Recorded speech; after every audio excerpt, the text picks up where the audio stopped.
നിങ്ങൾക്ക് എത്ര പേർക്കറിയാം നമ്മുടെ സാഞ്ചിയുടെ ഡ്രീം നമ്മുടെ വൺ പീസ് വേൾഡ് തന്നെ നശിക്കാൻ കാരണമാകുമെന്ന്? എന്താണെന്ന് വെച്ചാൽ നമ്മുടെ സാഞ്ചിയുടെ ഡ്രീം റിയാലിറ്റി ആവുകയാണെങ്കിൽ ആ ഡ്രീം നമ്മുടെ വൺ പീസ് വേൾഡ് ഇല്ലാതാക്കും. സോ എന്താണെന്ന് നോക്കാം. ഇതൊരു തിയറിയാണ്. അപ്പോൾ ഇതിന് എന്നെ ബ്ലെയിം ചെയ്യേണ്ട. ഞാൻ തിയറി നിങ്ങളുമായിട്ട് ഷെയർ ചെയ്യുന്നതേ ഉള്ളൂ. അതിനു മുമ്പ് നമ്മുടെ 30 ഡേയ്സ് ചാലഞ്ച് പങ്കെടുക്കാൻ താല്പര്യമുള്ളവർ തീർച്ചയായിട്ടും പങ്കെടുക്കുക. നമ്മുടെ ചാനലിൽ നമുക്ക് 30 ഡേയ്സിനുള്ളിൽ 10K സബ്സ്ക്രൈബേഴ്സ് ആക്കണം. നമ്മുടെ ചാലഞ്ച് തുടങ്ങുമ്പോൾ നമ്മുടെ ചാനലിൽ ഇത്രയും സബ്സ്ക്രൈബേഴ്സ് ഉണ്ടായിരുന്നു. ഇപ്പോൾ ഇത്രയും ആയിട്ടുണ്ട്. 5 ദിവസം കംപ്ലീറ്റ് ആയി. ഏകദേശം 100ഓളം പേര് ചാനൽ സബ്സ്ക്രൈബ് ചെയ്തിട്ടുണ്ട്. ഇന്ന് 6ാമത്തെ ദിവസമാണ്. നിങ്ങളെല്ലാവരും പരിശ്രമിച്ചാൽ നമുക്ക് 30 ഡേയ്സിനുള്ളിൽ 10K അടിക്കാൻ പറ്റും. സോ എല്ലാവരും നല്ല രീതിക്ക് സപ്പോർട്ട് ചെയ്യുക. അപ്പോൾ ഞാൻ അധികം പറഞ്ഞു ഉറപ്പിക്കുന്നത് നമുക്ക് നേരിട്ട് വീഡിയോയിലേക്ക് നോക്കാം. നമുക്കറിയാം നമ്മുടെ സാഞ്ചിയുടെ ഡ്രീം എന്താണ്? ഓൾ ബ്ലൂ ഫൈൻഡ് ചെയ്യുക എന്നുള്ളത്.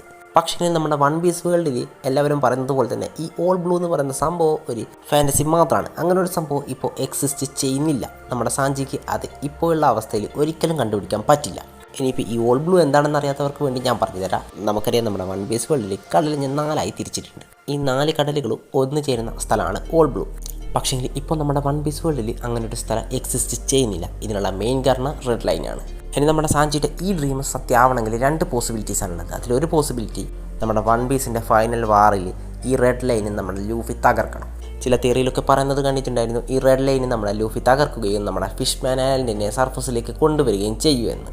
അങ്ങനെയാണെങ്കിൽ ഈ റെഡ് ലൈൻ ഡെസ്ട്രോയ് ആവുന്നതോടു കൂടി തന്നെ നമ്മുടെ 4 സീസു ഒന്നായി ചേർന്ന് ഓൾ ബ്ലൂ ക്രിയേറ്റ് ആവുന്നതായിരിക്കും. ഈ ഒരു രീതിയിലാണ് നമ്മുടെ സാഞ്ചിയുടെ ഡ്രീം റിയാലിറ്റി ആവുന്നതെങ്കിൽ പ്രശ്നമില്ല. പക്ഷേ നമ്മുടെ വെഗപ്പാങ്ങിൻ്റെ സ്പീച്ചിന് ശേഷം മറ്റൊരു രീതി കൂടി നമ്മുടെ സാഞ്ചിയുടെ ഡ്രീം സത്യമാവാൻ ചാൻസ് ഉണ്ട്. ഈ തിയറിയിൽ പറയുന്നത് നമ്മുടെ വൺ പീസ് വേൾഡ് മുഴുവൻ വെള്ളത്തിൽ മുങ്ങും എന്നാണ്.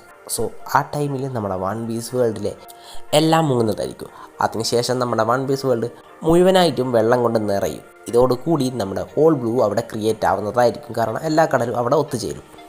ഈ ഒരു രീതിയിലാണ് നമ്മുടെ സാഞ്ചിയുടെ ഡ്രീം റിയാലിറ്റി ആവുന്നതെങ്കിൽ അത് നമുക്കൊരു ലോകാവസാനമായി തന്നെ കണക്ക് കൂട്ടാൻ പറ്റും. കാരണം എല്ലാവരും മരിക്കാൻ ചാൻസ് ഉണ്ട്. ഡെവിൾ ഫ്രൂട്ട് യൂസേഴ്സിൻ്റെ കാര്യം പ്രത്യേകിച്ച് എടുത്ത് പറയേണ്ടതില്ല. എല്ലാവരും മരണപ്പെടുന്നതായിരിക്കും.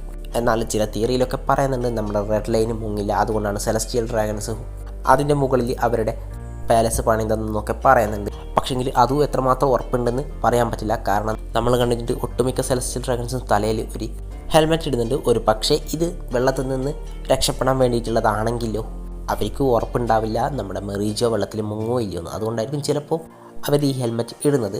പിന്നെ നമ്മുടെ ലേറ്റസ്റ്റ് ആയിട്ട് ഇറങ്ങിയുള്ള ചാപ്റ്ററിൽ നമ്മുടെ കില്ലിംഗ്ഹാമിൻ്റെ സ്റ്റേറ്റ്മെൻറ്റ് വെച്ച് നോക്കുമ്പോൾ ആ ഒരു ഹെൽമെറ്റ് അവർ ഇടുന്നത് നമ്മുടെ സാധാരണ ജനങ്ങൾ ശ്വസിക്കുന്ന അതേ എയർ അവർ ശ്വസിക്കാതിരിക്കാൻ വേണ്ടിയിട്ടാണെന്നാണ് നമുക്ക് ആ സ്റ്റേറ്റ്മെൻറ്റ് വെച്ച് നോക്കുമ്പോൾ മനസ്സിലാക്കാൻ പറ്റുന്നത്. ഇനിയിപ്പോൾ അതൊരു അണ്ടർ വാട്ടർ ഹെൽമെറ്റ് ആക്കി യൂസ് ചെയ്യാൻ പറ്റുമോ ഇല്ലയെന്നൊന്നും ഇതുവരെ റിവീൽ ചെയ്തില്ല. ചിലപ്പോൾ അങ്ങനെ ആവാനും ചാൻസ് ഉണ്ട്. സോ നമ്മുടെ സാഞ്ചിയുടെ ഡ്രീം സത്യമാകുമ്പോൾ ഇങ്ങനെയായിരിക്കും ലോകാവസാനം എന്നാണ് ഞാൻ പറഞ്ഞു വന്നത്. സോ ഇതിനെക്കുറിച്ച് നിങ്ങളുടെ അഭിപ്രായം എന്താണെന്ന് കമൻറ്റ് ചെയ്യുക. അതുപോലെ തന്നെ നമ്മുടെ ചലഞ്ച് കംപ്ലീറ്റ് ആക്കാൻ എല്ലാവരും ശ്രമിക്കുക. അതുപോലെ തന്നെ നിങ്ങൾക്ക് എന്തെങ്കിലും ഡൗട്ട്സും കാര്യങ്ങളൊക്കെ ഉണ്ടെങ്കിൽ കമൻറ്റ് ചെയ്യുക. സോ വീഡിയോ ഇത്രയുള്ളത്. മറ്റൊരു സമ്മാനിച്ച വീഡിയോ കാണുന്നവരെ ബൈ ബൈ.